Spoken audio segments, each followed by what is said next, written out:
Hello दोस्तों, आप सभी का स्वागत है मेरे यूट्यूब चैनल में। आज की कहानी है उसकी बाहों में भाग 6। अगली सुबह अभय इस वक्त अपने रूम में खड़ा किसी से फोन पर बातें कर रहा था। तभी अचानक कोई आकर उसकी पीठ पर चढ़ गया और अब अभय ने फोन पर कहा, कॉल यू लेटर। और अब अभय पीछे की तरफ मुड़ा तो उसके सामने इस वक्त एक करीब 20 साल की लड़की खड़ी थी। देखने में वो लड़की काफी खूबसूरत थी। गोरा रंग, बड़ी बड़ी आंखें, चबी चिक, छोटे छोटे होंठ और कमर तक आते हुए लंबे बाल। अभय ने अब उस लड़की की तरफ मुस्कुराकर देखा तो वो लड़की अब अभय के सीने से लग गई और अभय ने भी उसे मुस्कुराकर सीने से लगा लिया और उसकी तरफ देखकर बोला, कैसे हो आरू? वहीं उसका सवाल सुनकर आरोही मुस्कुराई और बोली, मैं बिल्कुल ठीक हूँ भाई। ये है आरोही ठाकुर, अभय ठाकुर की इकलौती बहन और उसके लिए उसकी पूरी दुनिया। अगर किसी ने अभय को कभी मुस्कुराते हुए देखा है तो सिर्फ आरोही ने। और अभय के दिल में किसी के लिए सॉफ्ट कॉर्नर था तो सिर्फ और सिर्फ आरोही के लिए। और आरोही के लिए भी इस दुनिया में अभय से बढ़कर कोई भी नहीं था। अब अभय ने आरोही की तरफ देखा और बोला, तुम अकेली आई हो? निर्भय कहाँ है? मैं यहाँ हूँ अभय। ये है निर्भय खुराना, अभय के इकलौते और चांद से प्यारी दोस्त। हल्का सांवला रंग, ब्राउन आंखें, तीखी नाक और जिम में पसीना बहाकर बनाई गई बॉडी देखने में काफी हैंडसम और अट्रैक्टिव।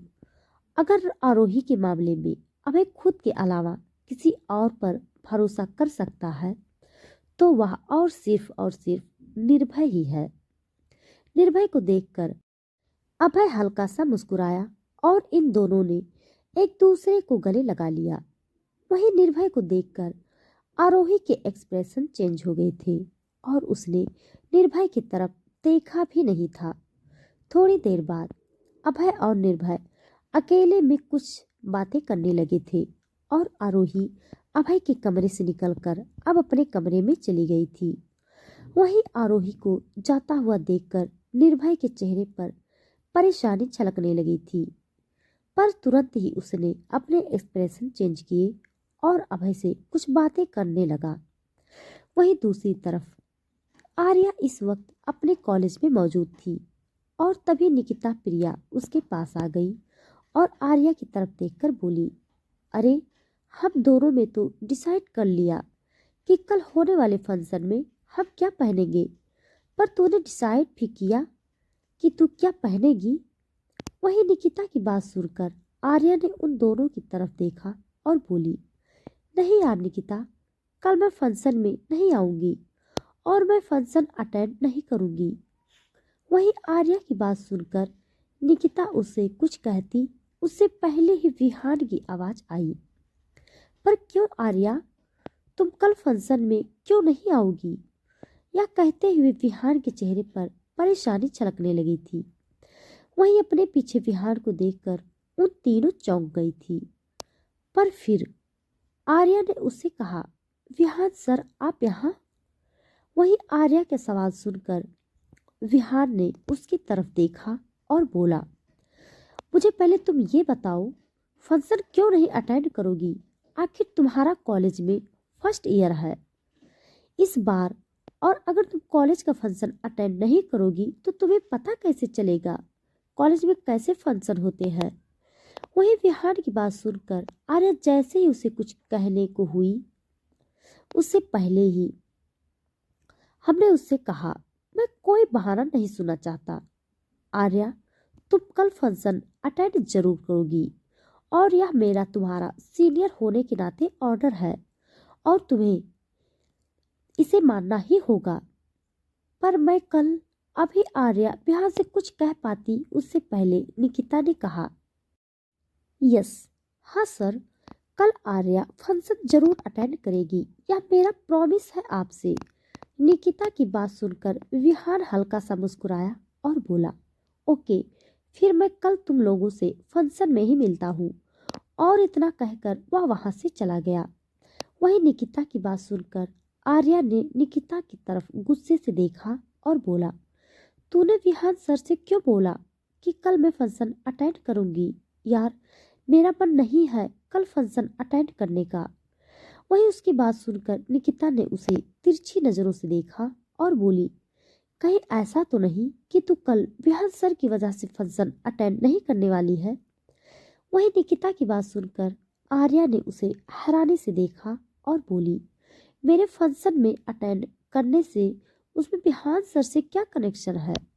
वही आर्या की बात सुनकर निकिता ने कहा, मुझे तो ऐसा ही लगता है, लेकिन अगर तू कल का फंक्शन अटेंड करेगी तो मुझे यह यकीन हो जाएगा कि तेरा और विहान सर के बीच कुछ भी नहीं है। सिंपल। उसकी बात सुनकर आर्या उसकी तरफ गुस्से से देखी और बोली, ठीक है, अगर तुझे यही लगता है कि मेरे फंक्शन अटेंड करने से तुझे यकीन हो जाएगा कि मेरे और विहान सर के बीच कुछ भी नहीं है, तो मैं कल का फंक्शन जरूर अटेंड करूंगी, समझी? अब इतना कहकर आर्या वहां से अपने घर के लिए चली गई। वहीं आर्या को जाते हुए देखकर प्रिया ने अब निकिता की तरफ देखा और बोली, निकिता, तू आर्या से ऐसे कैसे कह सकती है यार? तुझे तो पता है ना कि हमारी आर्या कैसी है। वहीं प्रिया की बात सुनकर निकिता ने अब उसकी तरफ मुस्कुराते हुए देखा और बोली, हाँ पापा, मुझे पता है हमारी आर्या कैसी है, पर मैंने तो सिर्फ उसे ऐसे ही बोला था ताकि वो कल का फंक्शन अटेंड करे, क्योंकि मुझे पता है कि वो कल का फंक्शन क्यों नहीं अटेंड करना चाहती है। वहीं उसकी बात सुनकर प्रिया ने अब कंफ्यूजन से उसकी तरफ देखा और उससे पूछी, पर क्यों? आर्या कल का फंक्शन क्यों नहीं अटेंड करना चाहती है? प्रिया का सवाल सुनकर निकिता ने उसकी तरफ मुंह बनाते हुए देखा और बोली, क्योंकि उसकी चाची इतनी चुड़ैल जो है, पता नहीं हमारी आर्या अपनी चाची को कैसे झेलती है। इतना कहकर दोनों ने ही एक दूसरे की तरफ मायूसी से देखा और फिर वहां से घर के लिए निकल गई। वहीं दूसरी तरफ रात का वक्त, ठाकुर मेंशन। इस वक्त अभय और निर्भय डाइनिंग टेबल पर बैठे हुए थे और अभय इस वक्त निर्भय से इलीगल डील्स के बारे में बातें कर रहा था और इस वक्त उन दोनों के चेहरे के एक्सप्रेशन काफी अलग थे। तभी आरोही जाकर डाइनिंग टेबल पर बैठी तो अभय और निर्भय दोनों का एक्सप्रेशन चेंज हो गए और दोनों ने एक दूसरे से बातें करने लगे, मानो वह काफी इम्पोर्टेंट बिजनेस टॉपिक पर बात कर रहे हो। वहीं उन दोनों की तरफ देखकर आरोही ने उन्हें गुस्से से देखा और बोली, क्या भाई, जब से मैं आई हूँ तब से आप अपने दोस्त से बातें कर रहे हैं, मुझसे तो कोई बात भी नहीं करना चाहता। जाइए, मुझे कोई बात नहीं करनी। और इतना कहकर आरोही ने अपने को मुंह फुला लिया और अपना चेहरा घुमाकर बैठ गई। तो वहीं उसे इस तरह से गुस्सा होते देखकर निर्भय ने उससे कहा, लगता है किसी को जलन हो रही है। कोई निर्भय की बात सुनकर आरोही ने बिना उसकी तरफ देखकर ही कहा, मुझे किसी से भी जलन नहीं होती। अभय का तो पता नहीं, पर निर्भय को उसकी बातों में बेरुखी साफ नजर आ रही थी, पर उसने इस वक्त कुछ कहना ठीक नहीं समझा और चुप हो गया। अब अभय ने ही आरोही का चेहरा अपनी तरफ घुमाया और उससे बातें करने लगा और उससे बातें करते वक्त आरोही का चेहरा काफी खिला हुआ लग रहा था, मानो जैसे किसी रूठे हुए बच्चे को उसका मनपसंद खिलौना मिल जाता है। ठीक इसी तरह थोड़ी देर में ही डिनर खत्म हुआ और अब सभी लोग अपने अपने रूम में आराम करने के लिए चले गए। वहीं आरोही जब डिनर करके अपने रूम में जा रही थी तो अचानक किसी ने उसे अपने रूम में खींच लिया और उसे दरवाजे से लगाकर उसकी कमर को पकड़ लिया।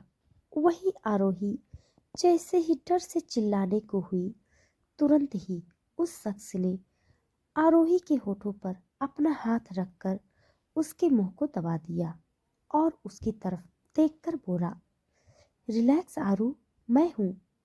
वहीं अब आरोही ने जब उस शख्स की तरफ देखा तो उस शख्स को देखकर उसकी आंखों में नाराजगी जाहिर होने लगी, क्योंकि ये शख्स और कोई नहीं बल्कि निर्भय था, जिसने इस वक्त आरोही को उसके रूम के दरवाजे से लगा रखा था। आरोही ने अब निर्भय की तरफ देखकर उससे नजरें फेर ली, और उसे इस तरह खुद से नजरें फेरने पर निर्भय को गुस्सा आने लगा, और उसने अचानक ही आरोही के बालों में ग्रिप बनाई और उसके होठों पर अपने होठ रख दिए और उसे किस करने लगा। वहीं आरोही निर्भय की इस हरकत पर हैरान रह गई, पर धीरे धीरे अब उसने भी निर्भय को रिस्पॉन्स देना शुरू कर दिया। वहीं अब आरोही का रिस्पॉन्स पाकर निर्भय उसे और भी शिद्दत से चूमने लगा, और कब उनकी ये सॉफ्ट किस पैशनेट किस में बदल गई उन्हें भी पता नहीं चला। तो दोस्तों, आज के लिए बस इतना। इसके आगे का भाग जानने